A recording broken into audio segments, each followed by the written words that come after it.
Hello, long time no see. My name is Sang Lee and this is the video of physics electron engineering.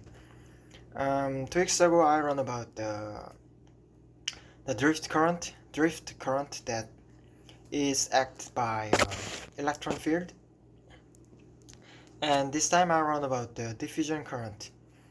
The diffusion current is caused by the gradient of the carrier concentration, and in the space when the carrier concentration's density is not the uniform way, non-uniform, and it has difference that density, it causes the carrier's gradient. So in the NX diagram, N is carrier concentration and X is distance.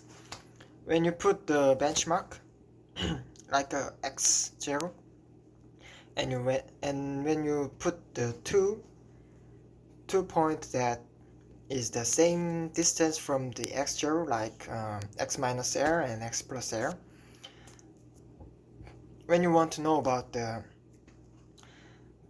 diffusion current, you can know about the nx minus r minus nx plus r.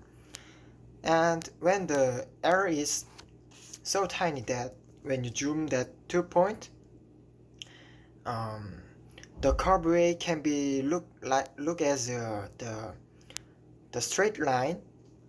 So we can know about the diffusion current as a q multiply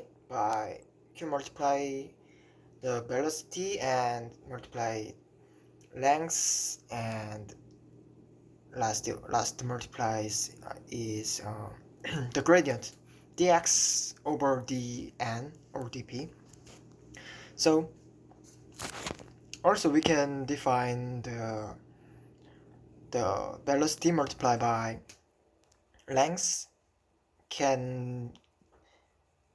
it is defined as the diffusion coefficient d, and when the diffusion coefficient is get higher, the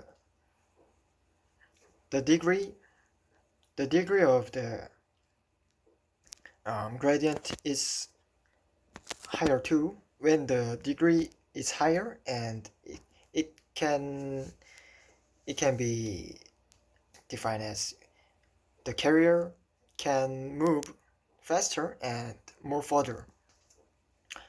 So the total current is can be defined as the electron drift current plus hole drift current and plus electron diffusion plus hole diffusion current. And next I run about the generation and recombination.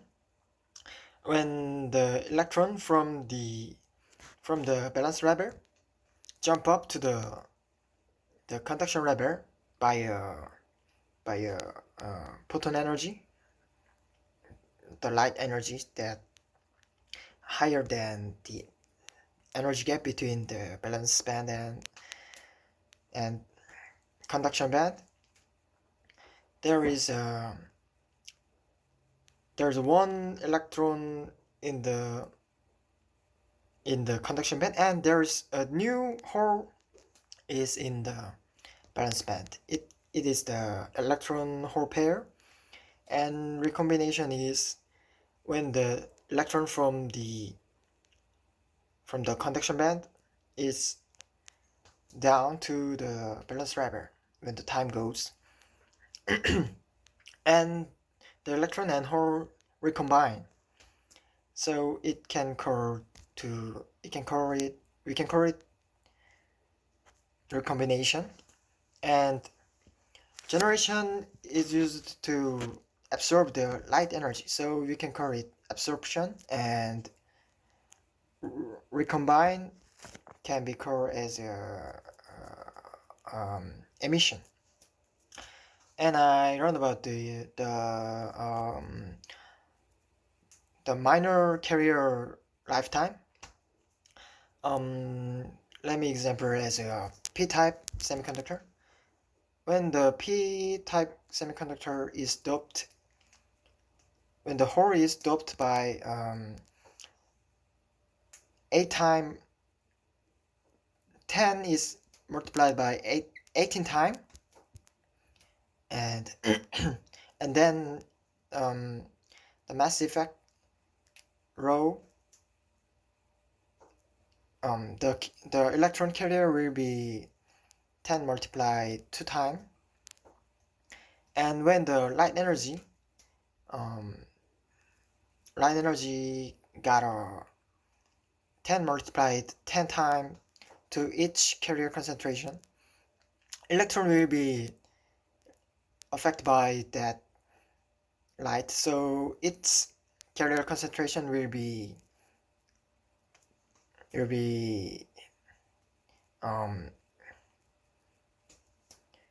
many, yes. So the carrier concentrations, its carrier concentration is 10 multiplied 10. But in other hand, the hole can't be affected because the the hole's carrier concentration is too big to affected by the 10 multiplied by 10, and the minority carrier lifetime is that when the electron carrier concentration is doped by the light energy and it's jumped to the 10 multiplied 2 times to the 10 multiplied 10 times, and its 10 time is getting lower by the time goes. And last is the thermal equilibrium. When it's not the equilibrium state, we can know about the Fermi level is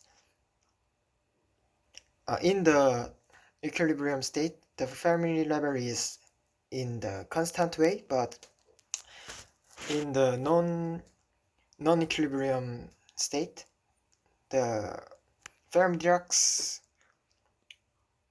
level is not that constant way, or the conduction band and valence band is not that constant way. So we can know about the non-equilibrium state.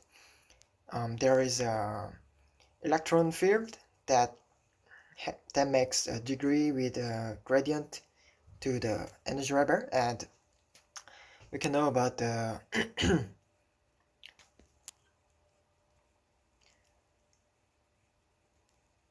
gradient of the carrier concentration. Thank you.